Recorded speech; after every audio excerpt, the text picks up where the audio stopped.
జరిగించిన ఎడల 1000 తరముల వరకు ఆయన కనికరమును ఆశీర్వాదమును వారి మీద ఉంచి ఉన్నాడు.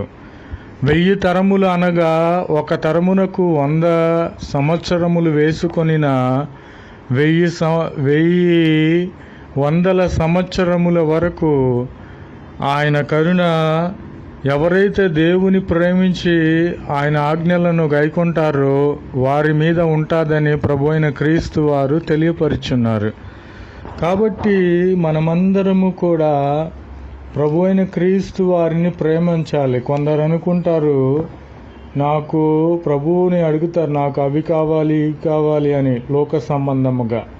అవి కాదు నీవు అడగవలసింది, అది కాదు మనము అడగవలసింది. దేవుని మీద మనము ప్రేమను చూపించినట్లయితే, ఆయన ఆజ్ఞలను గైకొనినట్లయితే మనను సంపన్నులుగా